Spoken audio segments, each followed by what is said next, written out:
So we are going to talk about quasi-NC algorithm for the bipartite matching problem. So I'll start with defining what is bipartite graphs and what is matching. So this is a bipartite graph is a graph where you have two sets of vertices, let's say left and right vertices, and the edges are only going from left to right. So they are undirected edges, and for any graph, a matching is a set of disjoint edges. I mean, a set of edges such that no two edges share a common endpoint. So, for example, this forms a matching. These two edges forms a matching, and we call a matching a perfect matching if they cover all vertices. So, for example, the red edges form a perfect matching because all the vertices are covered. So what is the question here? The question is to find the question is given a graph, does there exist a perfect matching in the graph? So there are other versions like maximum matching, or you can put weights here and you can ask maximum weight matching and so on, but they essentially reduce to this question. So we will just consider this question here. So what is known about this question? So long ago there was a polynomial time algorithm was given by Edmonds, and then there have been improvements later, but its parallel complexity is not completely clear. So what is known is it is in randomized NC. So NC here represents the class of problems which have efficient parallel algorithms. So by that I mean poly n processors. You are allowed to use poly n processors, and the time you are allowed is only polylogarithmic. So this is the class NC, and so Loaz showed that it is in randomized NC. So this de-randomizing this algorithm was the question we looked at. So what we could show is not NC, but what we showed is quasi NC. So how is quasi NC different from NC? So we allow quasi polynomially many processors,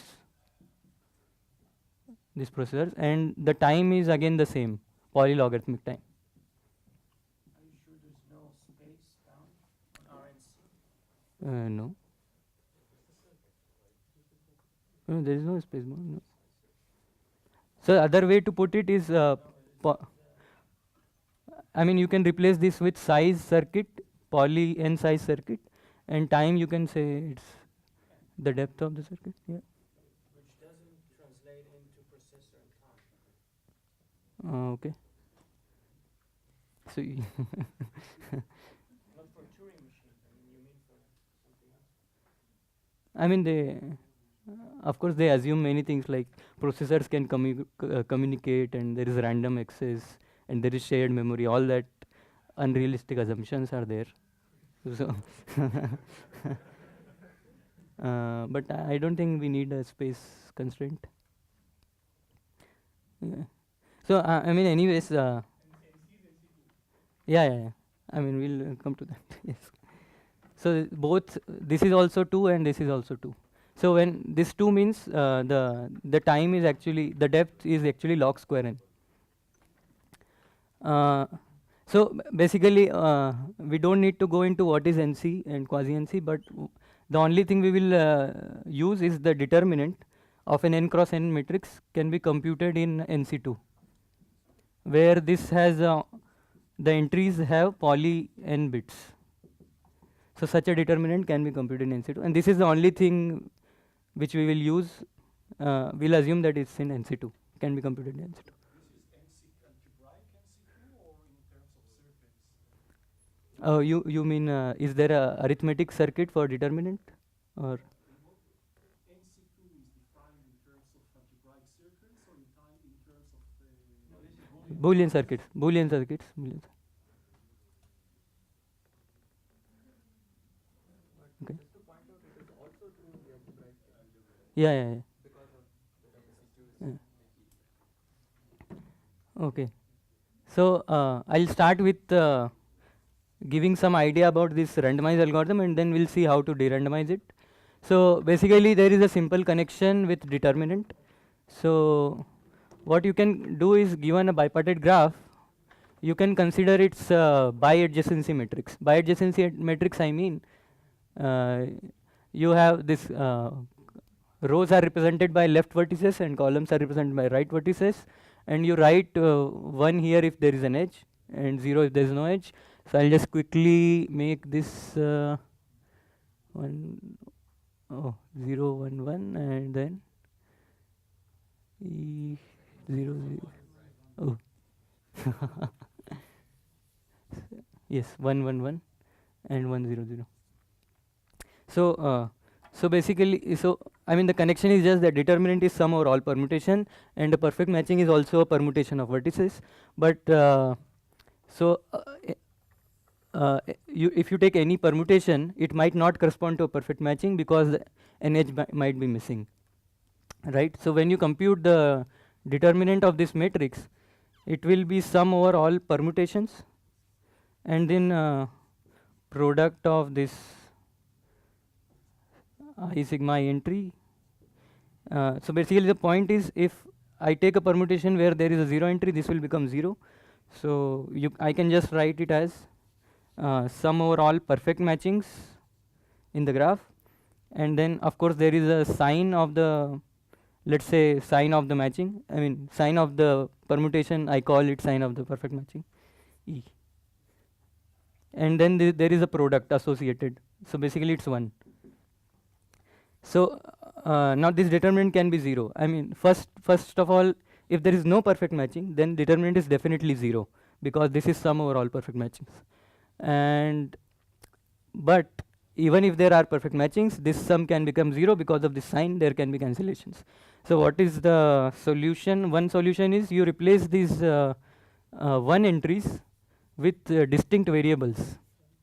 So you just write distinct variables here, and now what happens is all perfect matchings, you get a monomial here. This product comes as a monomial. They are all distinct monomials, so this sum will survive.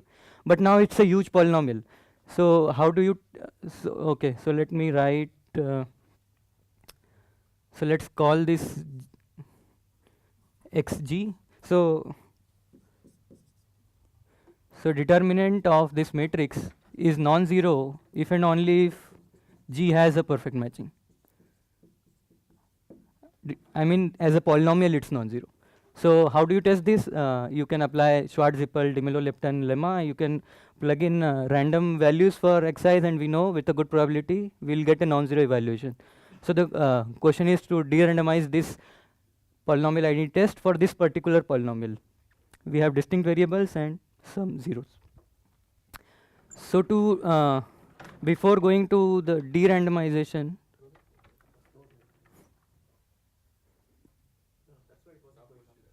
okay, thanks. So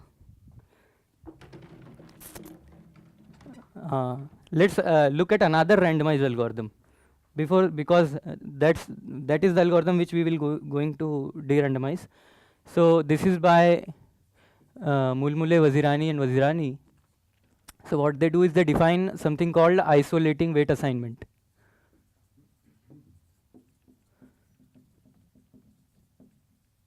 So it's a weight assignment from the edges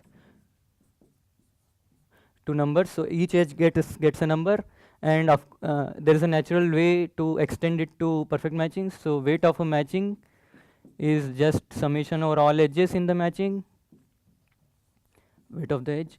And now you call that W is isolating if the minimum weight perfect matching is unique. Okay, so how does this help? Suppose we have such an isolating weight assignment, then what we can do, we can go back here, and so instead of variables, let's put weight of the edges. So let's as a power of 2. So let's put W1 to the W2, 3, 4, 5, 6. And now if you look at this product is nothing but 2 to the weight of the perfect matching. Because there is a product of powers of 2, so what you will get is sum of all the edge weights. Yeah, so I should yes. So now if our weight assignment is isolating, that means the minimum weight perfect matching is unique. So in this sum, there will be a power of 2 which comes from a unique perfect matching, and all other perfect matchings contribute higher powers of 2. So that means that particular power of 2 will survive and this determinant will be non-zero. In fact, you can also, using this isolating weight assignment, you can also construct the minimum weight perfect matching. So in parallel, you can go over all edges. You want to decide if some edge participates in the minimum weight perfect matching, you just delete that edge and you check this determinant. So the minimum term will disappear if and only if the edge participates in the minimum weight perfect matching. So it actually puts both decision and finding the perfect matching both in RNC2. So we are actually going to, okay, first I have to tell a randomized version. So now how do they get such an isolating weight assignment? So they give a powerful lemma called isolating lemma. So isolating lemma basically says you give random weights, then with good probability your weight assignment will be isolating. And this has nothing to do with matchings, it works for arbitrary family of subsets. So you take any family of subsets, you assign random weights, and with a good probability you will get a unique minimum weight set. So basically we want to de-randomize this lemma. We want to construct such a weight assignment deterministically. And okay, one important thing I did not say is the weight should be polynomially bounded, because you can compute this determinant efficiently only if this has polynomially many bits, which implies the weight should be polynomially bounded. So this is in NC only if the weights are polynomially bounded. So now what is our question? So the okay, let me write here. So now this is our goal. So deterministically construct an isolating weight assignment, and the weight should be polynomially bounded. Is it for more general families of sets? So if you have a family of subsets of, and it is given implicitly, so here it is given by the perfect matching, but Yes. then you can also de-randomize it in the same way? No, we cannot do. But the isolating lemma works for any family. But what we can do is only, yeah, I did not say it explicitly. So we can only do this isolation only for bipartite perfect matchings and nothing else.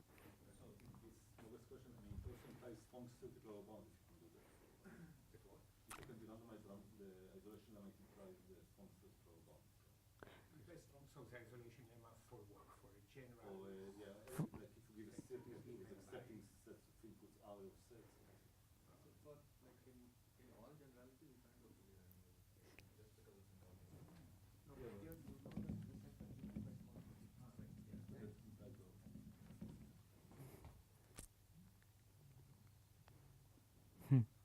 Okay, so this is our question, and so now we can forget about the determinant. This is our question. So for a graph, we want to construct isolating weight assignment. Yeah, so okay, so the goal was to construct polynomially bounded, but we could not do it. What we do is we get quasi-poly bounded weights, and that's why we get quasi NC2. Because the determinant will have quasi-polynomially, the entries will have quasi-polynomially many entries, and computation will take quasi NC2. Okay, so before I start this construction, I want to say some definitions. So there is something called matching polytope. or perfect matching polytope. It's usually called perfect matching polytope. So first I should say this, that it's not important for the proof, so you can ignore this, but I think it's good for the intuition. So, so if you are just interested in the proof, you can ignore anything about matching polytope. So so what is a matching polytope? You for any matching M, you consider its characteristic vector in 0, 1 to the edge. So E is the edge set, and then you just consider the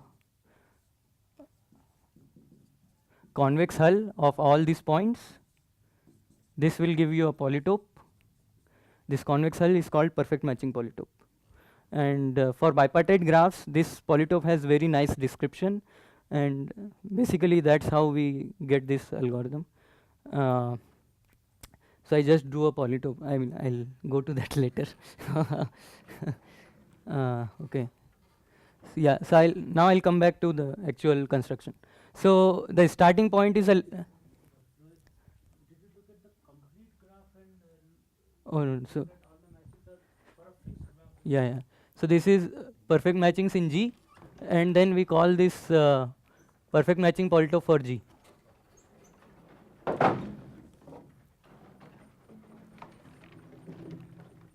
So the starting point is a lemma by Datta, Kulkarni and Roy.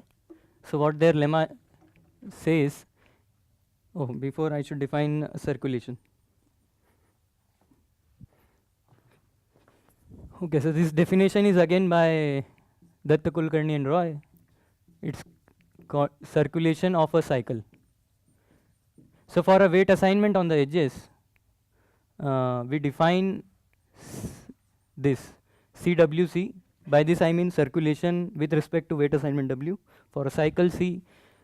So this is only defined for even cycles. And bipartite graphs have only even cycles. So that's okay. So let's say the edge weights are here W1, W2, W3, W4, W5, 6. So you define the circulation to be this alternating sum.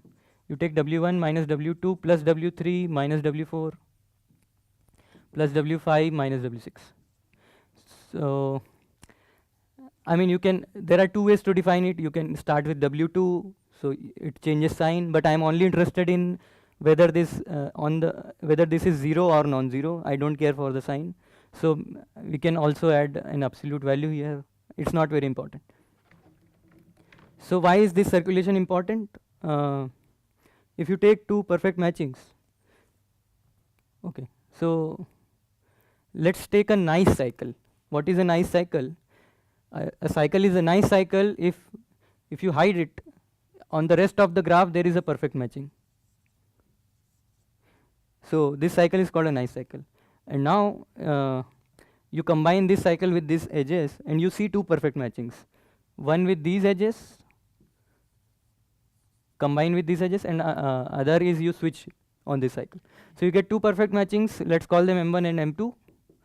And you can easily see that their difference in their weight is this circulation up to this mod. Okay.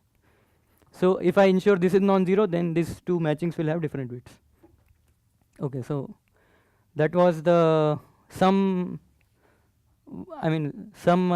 reason why we go to cycles, because when you take perfect matchings. Okay, so I should say an observation is, if you look at two perfect matchings and you take their union, this is just a set of disjoint cycles and edges.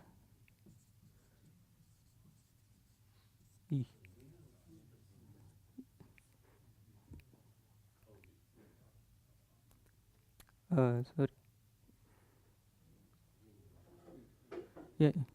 So I mean, this is easy to see. So M1 and M2 will have some common edges, so that those edges look like this. And suppose there are some differences. So let's say you take an M1 edge, and then this node must be matched with some other edge in M2. So you'll get this, and then this node must be matched with in M1 with some other node, and you can continue this. You have to at some point you have to close this cycle. So it's like an alternating cycle between M1 and M2, and you can get many such cycles. Okay. So I'll erase this observation. Yes.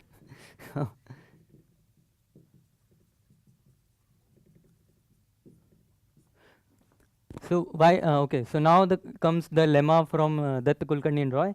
They say if for a weight assignment W, the circulation is non-zero for all cycles C. Suppose you can construct such a weight assignment, then W is isolating. So they use this lemma for planar bipartite graphs, so they can construct such a weight assignment which ensures non-zero circulation for all cycles, and then it implies it's isolating. So I am not going to use this lemma. I mean, we'll just get inspired by this lemma. So This is not only isolating because any two perfect matchings have distinct. no. So this does not imply that any two perfect matchings have distinct weight, because It's only one cycle. yeah, because it's only one cycle, and two perfect matchings can have many cycles in their union. But still, it implies isolation, and I will not prove this, but I'll say something about the polytope. What does it look like in the polytope? So here is an observation. Okay, so it's clear what is the perfect matching polytope is. So consider two perfect matchings, M1 and M2. They are M1 and M2 are connected by an edge in the perfect matching polytope if and only if M1 union M2 contains a single cycle. Okay. Yeah, I'll not really prove this because I mean again it's matching polytope, so it's not important for the proof. So I mean one way to see is that if it has more M1 union M2 has more than one cycles, then you can set it has two cycles. So basically it looks like M1 is here and M2 is here, and there are two ways to go to M2. You can switch on this cycle, maybe you reach here, and then you switch on the second cycle, then you reach here. But you can do other way around. You can first switch on the second cycle and so on. So basically M1 and M2 then sit on a face and not on an edge. Yeah, so just believe it that that they are connected by an edge if and only if they contain a single cycle. So what that lemma is saying is you ensure non-zero circulation for all cycles. That would mean that any two perfect matchings which are connected by an edge get different weights. And now it's very easy to see that if you so basically your weight assignment here in this space R to the E, it looks like you are trying to minimize this function. So this you are trying to minimize this linear function. So and now of course any two corners joined by an edge have different weights, so it must have a unique minima. So okay, I say edges in the polytope and edges in the graph, so they do different things. So I hope it's not confusing. Yeah, I'll come back to our original construction. So what is the plan? So I don't know if we can do this for all cycles, non-zero circulation. I don't know, because there are exponentially many cycles. Maybe it's not possible, like you can't even show existence, so I don't know. So what we hope is let's start with a small set of cycles, maybe small cycles, and just give non-zero circulation to this say all small cycles, and then now maybe the minimum weight perfect matching is not unique, but hopefully the set of minimum weight perfect matchings is significantly smaller than all perfect matchings. So I mean, hopefully I have made some progress. So and then I can consider the union of these minimum weight perfect matchings. This will give me a new graph, and then I'll work on this new graph, and hopefully I can just keep doing this. So for this we need to study this union of minimum weight perfect matchings. So yeah, is this visible? So lemma 1. So yeah, this is like the maybe not the main lemma, but okay, one of the main lemmas. So let W be a weight assignment on a bipartite graph. On a bipartite graph G.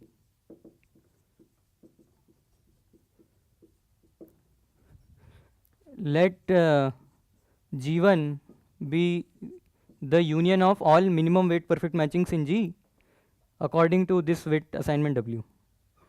G1 be the union of minimum weight perfect matchings in G. Then this lemma says that then G1 has only minimum weight perfect matchings. So yeah, so this lemma is a bit surprising, because what it's saying is you take minimum weight perfect matchings, you take their union, and in the union there are no new perfect matchings. The only perfect matchings are of minimum weight, and usually you don't expect this to happen. I mean, if you take any combinatorial take any combinatorial things, you assign some weights, you take union of the minimum weight things, you will get more things. Like if you yeah, that's how we proved it, but I'm going to prove give a combinatorial proof. So the first thing is it does not hold for non-bipartite graphs. For general graphs it's not true, and this is the place where our algorithm does not work for non-bipartite. So I'll just give an example, so it will make clear what the lemma is saying and how it does not work for non-bipartite graphs. So this is a non-bipartite graph, and let's say the weight assignment is 1 here, 1 here, 1 here, and all other edges are just 0. Okay, so this has 4 perfect matchings. I'll show you where. So can you see the minimum weight perfect matching? The minimum weight perfect matching here has weight 1. So for example, this is 1. This is one minimum weight perfect matching. Now let's just draw all minimum weight perfect matching. So this is one, and another is you take this top edge.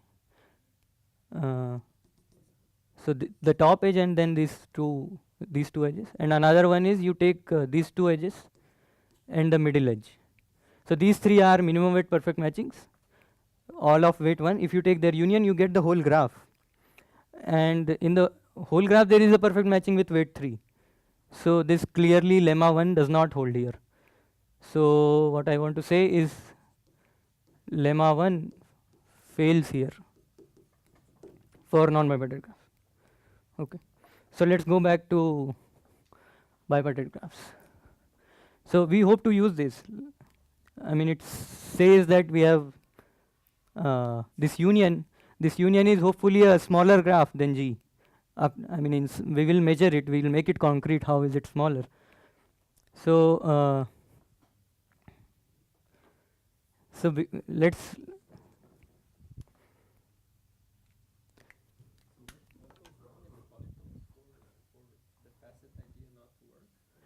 So for bipartite graphs, the Politov facets are exactly given by this kind of inequalities, xc greater than equal to 0. These are the only facets in bipartite case, but in non-bipartite case, there are other facets which are more complicated. Yeah. Okay, so yeah, one observation is, okay, so you have G1, all perfect matchings have same weight. that means all cycles have not all cycles, all nice cycles have zero circulations. Why? Because you take any two perfect matchings. Yeah, I erased it. So take any two perfect matchings, take their union, and now I know the two have same weight and it's the minimum weight. So there is no matching with a weight lesser weight. So these cycles must have zero circulation, because if they have non-zero circulation, then I can fix a matching here and I can switch the edges here and I will get distinct weights. That will be contradiction. So what I can say, all nice cycles have non-zero circulation, but I will actually prove something stronger. I will prove that G1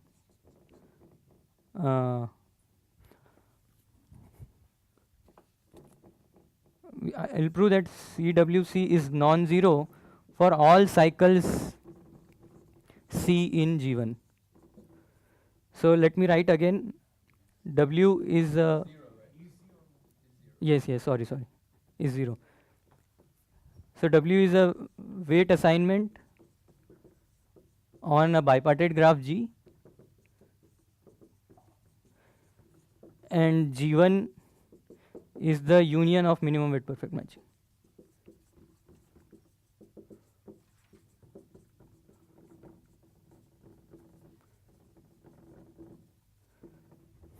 Then in G1 all cycles have zero circulation.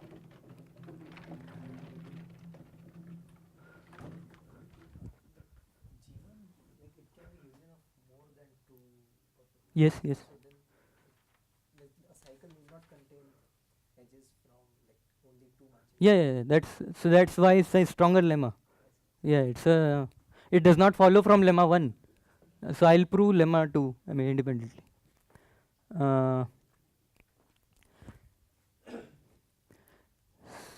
So for now let's believe it. I'll come to the proof later.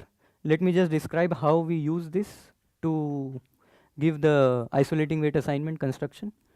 So now the strategy is quite clear. So what we know is, in other words, if some cycle had non-zero circulation in G, and you take union of minimum weight perfect matchings, then that cycle will disappear in G1. That cycle will no longer be there. So suppose we started with non-zero circulation to all small cycles. Then when you take the union, all small cycles will disappear from G1. So let me go here and let's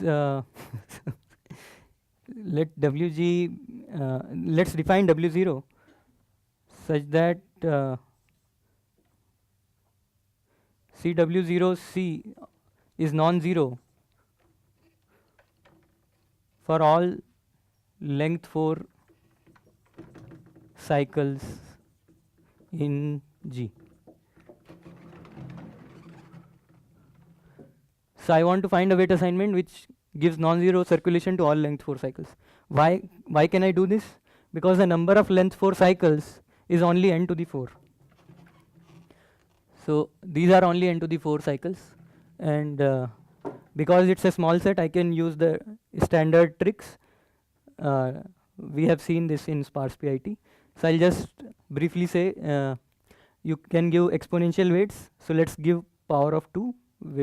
So edge I gets weight 2 to the I, and these are exponential weights. We want smaller weights, so we just go modulo some small primes, and you just there is a lemma that you need, if you try enough primes, then one of the primes will do what you want.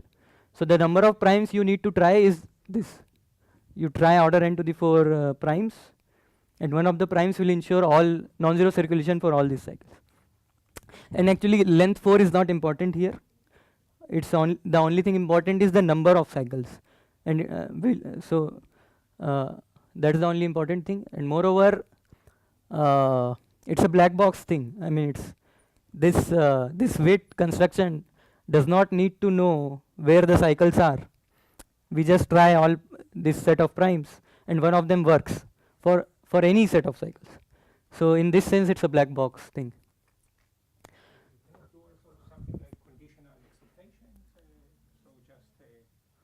random ways will do it. Yes. And then you can put weights one by one, computing the conditional expectation of the expected number of cycles that would give you zero. Because there are only, as this is not something that or four-wise independent or something. Yeah, maybe four-wise independent would work, but then I will look at longer cycles. At some point, I will look at longer cycles. Yeah, like order n cycles. Yeah. But the important thing will be that number of cycles will always be small. I will consider only those sets which have small number of cycles. Yeah. Okay, so now let's define graph G1. So we started with G, we assign these weights in G, and G1 is again the same thing, union of minimum weight perfect matchings, union of minimum weight perfect matchings in G according to W0, according to this. Now, as I said earlier, G1 does not have any length 4 cycles, right? It follows from lemma 2. So G1 has all 0 circulation cycles, it means it does not have any length 4 cycles. Now the plan is to keep repeating this. Now I want a weight assignment. Now I will work with this new graph G1. I will define a weight function on G1 such that CW1C is non-zero for all length 8 cycles in G1. So I will keep doing this. I will keep doubling the cycle lengths, and the point is the number of cycles I want to consider will always be small. So first I will prove that. Oh, okay. So let me just say here, you can see that in log n rounds I will eliminate all cycles. So I'll just keep doubling the cycle lengths. Oh yes. Yes. Sorry. So this is length at most 8, and that is, I don't need to write length at most 4 because minimum length is 4. So okay. So I'll erase this first part. And now we have this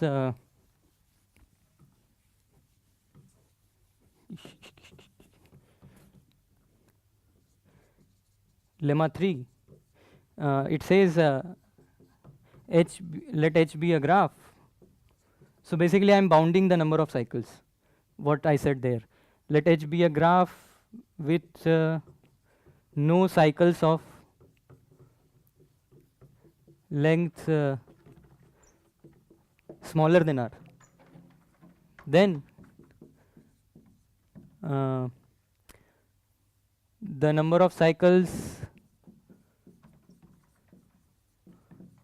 of length less than equal to 2r, this is less than n to the 4, polynomially bounded. So it has a simple proof. So I mean, we follow the proof of Teo and Co. So they consider number of smallest cycle, and what we consider is number of cycles with from length smallest to twice the smallest. So this is again polynomial bounded. So it's a very straightforward proof. So you consider any cycle of length less than equal to 2r. Let's say this is the cycle. You divide it into 4 equal parts, almost equal, because I mean maybe it's not divisible by 4. So let's say almost equal parts. And what we know is this is less than equal to r by 2. This length is less than equal to r by 2. All 4 lengths are less than equal to r by 2. Now this vertices u1, u2, u3, u4. So let me say I associate with cycle C, I associate this ordered tuple u1, u2, u3, u4. So this is the way I associate a tuple. My claim is that for any 2 distinct cycles, this associate tuple will be different. So let's consider a cycle C prime. And for contradiction, let's say the associate tuple is same. That means when I divide C prime into equal parts, I can get these 4 nodes U1, U2. So how does C prime look like? Maybe it goes on the same path here, but here maybe it differs like this, and so on. Maybe it differs here too, and it takes the same path here. But what I get here, this is also less than r by 2. So here I get a cycle of length less than r, which is a contradiction because there are no cycles of length. So my claim was every cycle there is a I can associate a tuple, and for each cycle I get a distinct tuple. Now how many tuples can be there? N to the 4. That's why we get this number. Okay, so now it's clear, right? So yes. Yeah, no problem. Yes. Yeah, the only thing fails for non-bipartite case is lemma 1 and lemma 2. So now it's fairly clear what we are doing. So basically GI, so let me go back a little. So I said G1 is the union, but note that I cannot find G1. So this is only a hypothetical graph. I have no way of finding, at least for now, this graph. But W0 we can find in a black box way, W1 we can find in a black box way. So basically what we are doing is we first get a W0 which gives us a set of minimum weight perfect matchings, and then we put W on a smaller scale. It's like refining our weight assignment. So it's important that the higher weight perfect matchings, they remain higher weight. So I just refine my weight function to differentiate among the minimum weight perfect matchings. So I get a smaller set of minimum weight perfect matchings, and smaller and smaller and smaller. And once the perfect matching has higher weight, it remains higher weight. So basically, in the end, if I consider G log n, this will be just a unique perfect matching. And that will be my minimum weight unique perfect matching in G. You can see this, that this perfect matching will be unique perfect matching according to the weight assignment W0, W1, W2 combined. So the way I combine is I give W0 highest preference, W1 second highest preference, W2 third highest preference, and so on. So now what I know, each Wi is polynomially bounded, that I already argued. I have to combine log n many different weights. That's why I get quasi-poly. So the weights I get are n to the order log n. Yeah. So final weight assignment is you choose a big enough number, let's say capital N, and then maybe log n, you multiply with W0, then you multiply with W1, and so on. And where n is an upper bound on any of the weights in any of the weight assignments. So this gives me the desired preference. Also, I said this should have highest preference. This should have highest preference. So maybe another way of describing it is that you have log n variables, one for each Yeah. direction, and you take x1 to the W0, x2 to W1, etc., and then you look for in certain monomial order for the minimum weight monomial. Then you don't need them. Yeah. How much time I have?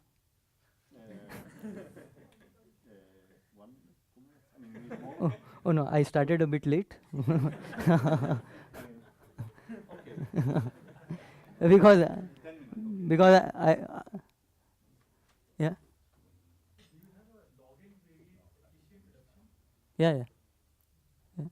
Yeah, it's log n. You can see it as log n variate. Yeah. Log n variate. Yes, with poly degree. Yeah. Yes, correct. So because I want to prove lemma 2, because that's the only thing left. Otherwise, the whole proof is clear. Yeah. So lemma 1 is useless. So Oh no, maybe not useless. Sorry. It's not useless. Sorry.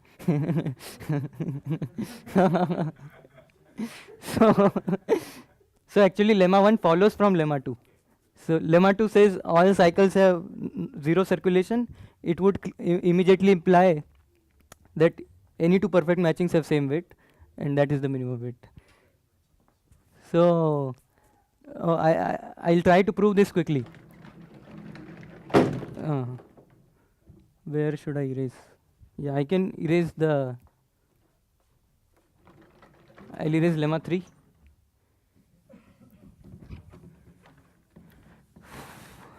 Okay, so the proof we had was using matching polytope and the nice description of matching polytope, but now there is a new proof due to Amir Shpilka, Anup Rao, and Avi Vigderson. So they give a combinatorial proof for this lemma 2. So we will.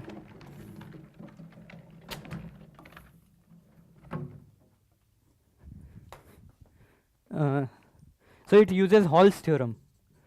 So you'll have to believe Hall's theorem. I mean, I guess most of you know Hall's theorem.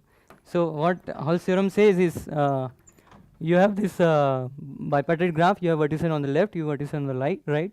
So you consider any subset on the left, any subset of vertices, and you consider its neighboring set. So the neighboring set must have at least as many vertices as S. If you have this property in the graph, then you have a perfect matching.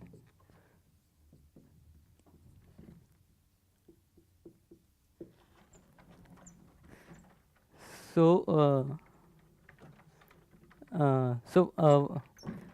so one direction is easy and other direction is a bit non-trivial, and okay, we'll just believe it. So what is a corollary? Corollary is a D-regular bipartite graph has perfect matching. Why is this true? Because you consider so every node has degree D. So if you consider a set S, the number of edges going out will be D times the cardinality of S. And now here in the neighboring set, any vertex can take at most D edges. That means this neighboring set must have cardinality greater than S. So that satisfies the criteria of Hall's theorem. That means a regular bipartite graph always has a perfect matching. Now you delete this perfect matching. Suppose we delete this perfect matching, that means one edge goes from each vertex. So what we get is a D minus 1 regular bipartite graph. You can keep doing this. So what you can say is a D regular bipartite graph is a disjoint union of D perfect matchings. Okay. So yeah, this is corollary 2 maybe. And now we'll use this corollary to prove lemma 2. So lemma 2 says G1 is the union of minimum weight perfect matchings. So now let us consider the disjoint union of minimum weight perfect matchings. Disjoint union, I mean if you take multiple copies. So if a edge appears in many matchings, you take as many copies of that matching. So say K is the number of minimum weight perfect matchings in G. Then you consider this G1 prime, which is the disjoint union. This G1 prime will be K regular bipartite graph, right? Because there are K perfect matchings. And now what is the total weight of G1 prime? Is K times W star, where W star is the weight of any minimum weight perfect matching. Now what I want to show is all cycles have zero circulation. So let's consider a cycle which has non-zero circulation, means the two parts have different weights. So let's say this has higher weight and the other alternating set has lower weight. So what you can do, you delete these edges, delete the edges with higher weight, and make a copy of the lower weight part. So what happens, it still remains k regular because you did not change the degree. So it still is a k regular bipartite graph, but the weight has decreased because I deleted higher weight and introduced lower weight. So the total weight is now less than kW star. So it's let's call it G1 double prime. So it's a k regular graph. So it can be written as a union of disjoint union of k perfect matchings, and the total weight is less than kW star, means there is a perfect matching with less than W star, weight less than W star. So now this is a contradiction because I assumed G, the minimum weight in G is W star. So that proves this lemma 2, and we already saw lemma 1 follows from lemma 2. Yeah, and this finishes the proof. Yeah.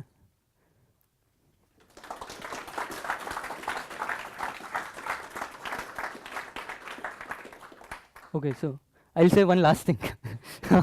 So just 1 minute. So what's happening in the polytope? So if we see all this in the polytope, what we did, we designed a linear weight function such that all the edges, so cycles correspond to edges in the polytope, and small edges, small cycles correspond to small edges. So you ensured for any small edges, the two corners have distinct weight.